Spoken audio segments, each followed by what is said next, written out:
Buenos días. Hoy vamos a ver la otra partida decisiva del torneo Festival de la Juventud en la categoría U10 femenino. En esta categoría, la partida decisiva entre Sofía Mayorga de Costa Rica y Zaina O'Connor de Jamaica. Esta partida decidió el segundo y el tercer lugar, y quizá el primero, ya que de haber ganado Sofía la partida hubiera quedado en primer lugar. La partida empezó con E4, E5, caballo F3, caballo C6 y el blanco, en una predecible apertura, juega la española. Recordemos que la española es una de las principales jugadas, y en esta categoría la ventaja para el negro es que es la línea que más podría esperar. Y el negro juega su línea alfil C5. El blanco, bastante preparado, hace C3. Y después de D6, en vez de D4, que era una posibilidad muy interesante, el blanco se enroca. Alfil D7, quitándose la molestia de la clavada del alfil sobre el caballo. Y aquí el blanco hace una jugada que podríamos decir que es más o menos original. Dama E2. Posiblemente es el plan de las blancas, una preparación de los jugadores ticos. La idea de Dama E2 es ceder el espacio a la torre para poder hacer D4 con tranquilidad. Caballo F6, torre D1 y después de enroque el blanco hace D4. Podría ser que el negro quite su alfil a B6 y tendría una posición interesante, pero decide capturar D por E4, lo cual le cede a las blancas un centro muy bueno. El alfil se tiene que mover y aquí habría que ver la jugada D5 es interesante. Caballo C3 no puede ser mala. El blanco se decide por alfil F4. Y después de torre 8, el peón de E4 está siendo presionado. Siempre jugadas como caballo C3 son interesantes, pero el blanco se decide hacer E5. Lo que pasa es que le falta un poco de desarrollo. El caballo de B1 no está participando en la lucha. H6, una jugada de las negras un poco original, ya que es cierto, no se pueden comer el caballo porque la torre capturaría a la dama, pero la dama se puede mover. Caballo C3 sería un juego muy bueno para el blanco, pero movieron la dama. El detalle está en que cuando se hace en esta posición caballo A5, la dama se puede mover. Aquí las negras tienen una combinación bonita, pequeñita pero bonita. Caballo por D4. Ya que después de caballo por D4, simplemente D por E5. Atacando al alfil y al caballo. Jugadas como caballo F3 permiten alfil por B5 atacando a la dama. Y ya que torre por D8, pues simplemente se captura la dama en C4. Y las negras estarían con igualdad de material y un poco mejor. Después de jugar, por ejemplo, torre por A8, torre por A8 y caballo por E5, el blanco tendría un peón. Tal vez no es mucho, pero es una posición muy interesante para las negras con buena ventaja. El negro se decide por caballo A5, ya que amenaza a la dama, obliga a que ésta se quite y hace caballo E4. La posición es de doble filo y es bastante compleja.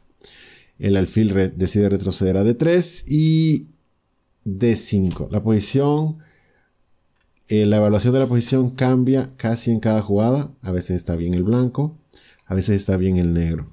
Es muy compleja. Caballo D2 es una jugada un poco extraña. El blanco simplemente se le olvidó que tenía un caballo en B1 y nunca lo desarrolló. En esta posición se pueden hacer varias ideas. Pero bueno, caballo D2. El detalle es que el peón de D4 queda débil. El negro ya puede hacer alfil por D4. Decide hacer caballo por D2 y el blanco hace torre por D2. En este momento alfil por D4 es buena, ya que la jugada, por ejemplo, alfil H7 no gana nada. Simplemente se cambian los alfiles. Y la posición de las negras es un poco mejor, ya que tendrían un peón de más. El negro decide retroceder con su caballo, ya que siempre está atacando el peón. Las blancas hacen caballo C3 y el negro se decide capturar el peón con alfil por D4, ya que después de caballo por D5, alfil por E5 y el negro ha ganado un peón. Pero la posición se ha vuelto bien complicada.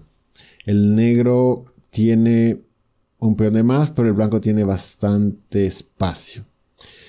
Pero el blanco decide hacer alfil por E5 y después de torre por E5 está cayendo su caballo y lo quitan con alfil C2. Defiende el caballo, es cierto, pero la torre en D2 no está defendida, por lo que alfil E6 gana el caballo en D5. Es cierto, se puede defender y después de alfil por se pueden doblar las torres. Y se presiona sobre el alfil de D5, ya que está clavada la dama. Después de caballo E7, la única forma en que las negras mantengan, las blancas recuperen su pieza es deshaciéndose de la torre en E5 y se logra con F4. Lo que pasa es que después de mover la torre, G4 pone al rey blanco un poco a la vista de las piezas negras. De momento es necesario hacer G4 para poder capturar el alfil en D5 y no perder pieza. El negro decide hacer torre por torre D6 y aquí el blanco hace dama C4, una jugada bastante agresiva atacando F7. Caballo por D5 hubiera sido muy buena para las negras, simplificando la posición e intentando aprovechar de las debilidades del rey blanco, pero movieron su rey a F8. El detalle está en esta posición que después de torre D4 se está amenazando siempre caballo por alfil por F7. Caballo D5 era importante. El negro hace C6, una jugada que no es ideal, ya que el rey negro está muy expuesto después de alfil por F7. Y después de dama B6, la posición, aunque muy complicada, la verdad es que es bastante igualada. En este momento no se puede saber qué rey está peor, si el rey de las blancas, todo expuesto en las diagonales y clavado en algunas piezas, o el rey de las negras, que tiene un alfil en F7 encima. En este momento, el rey decide desclavarse en H1. Quizá en F1 un poco mejor. El negro captura de torre por D4, torre por D4, y después de dama por B2, el blanco comete un error. G5. Por suerte para él, no fue aprovechado por las negras de forma inmediata.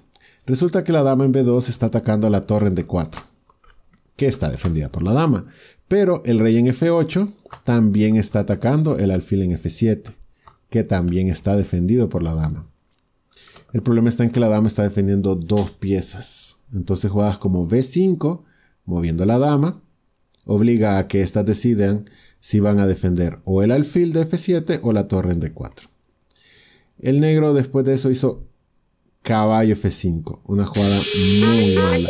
Es cierto, está atacando la torre, pero olvida al rey de las negras. En esta posición, alfil H5 hubiera traído coordinación a las piezas de las blancas. Se amenaza dama F7 mate, y muy importante, el alfil desde H5 controla D1, lo cual le permite a las blancas retroceder la torre si es necesario. Y la posición se vuelve súper interesante. Las blancas estarían un poco mejor, ya que G6 se puede quitar la torre a D7. Y a jaques, por ejemplo, el alfil puede retroceder sin necesidad de mover y exponer más al rey blanco. La posición del negro es muy mala en su rey. Las blancas vieron la idea de la jugada alfil H5, pero decidieron hacer alfil G6, que es cierto, vuelve a amenazar mate y al mismo tiempo se está comiendo el caballo, que se estaba comiendo la torre junto con la dama. El problema está en que G6, el alfil no controla la casilla D1. Y eso permite una pequeña combinación de parte de las negras, que empieza con dama jaque. El rey se tiene que mover, no hay otra casilla. Y después de caballo h4 jaque y caballo por g6, las negras están ganando. El blanco siempre intentó seguir con su ataque con torre d7, pero el negro jugó muy preciso en esta posición, dando jaque, obligando al rey a moverse, dando jaque, obligando al rey a moverse, y después de dama h3 jaque, es cierto, se pierde el caballo, pero la dama captura la torre en d7. La posición de las negras es muy superior gracias a su torre de ventaja. Dama c5, dama e7, las blancas cambian con la esperanza de que sus peones puedan hacer algo, pero después de rey por g7, h por g5, h por g5, el negro se da cuenta que es cierto, los peones blancos podrían intentar coronar ya que su rey está muy bien ubicado, pero c5 también ellos tienen un peón. Y el peón de las blancas no es mucho más rápido que el peón de las negras. Después de c4, h5, c3, ya se ve que el negro está a punto de coronar. Y si el blanco corona, que también puede hacerlo, la torre va a eliminar esa dama nueva. Después de h6, c2, el blanco decide avanzar los dos peones, pero el negro ya tiene una dama en el tablero. El rey se mueve y después de rey f6, las blancas están en suswan. No pueden mover su rey y al momento de mover el peón g, reciben mate. Mueven el peón a, el negro simplemente mantiene el suswan con b6, una maniobra muy bonita. Después de a5, b por a5 y las blancas se ven obligadas a hacer g7 y la partida termina con dama c2 mate. Una partida muy interesante de las jugadoras que ganaron al final la categoría U10 femeninas. En este torneo se vio un ajedrez muy bueno de parte de todos los participantes. Quizá se nota la inexperiencia de algunos, pero recordemos que todos ellos son jugadores que están empezando. Algunos acaban de empezar en las categorías más pequeñas, otros ya tienen bastantes años de jugar, pero aún así están empezando en su ajedrez. Esperemos que puedan llegar a los niveles más altos. Felicidades a las jugadoras de Colombia, Jamaica y Costa Rica por estos títulos en las categorías U10 femenino y a todos los demás ganadores del torneo. Y para terminar, los dejo con una pequeña combinación. Juegan las blancas y logran encontrar la forma de conseguir ventaja decisiva en esta posición. Espero que les haya parecido interesante la partida. Eso es todo por hoy. Gracias por su atención.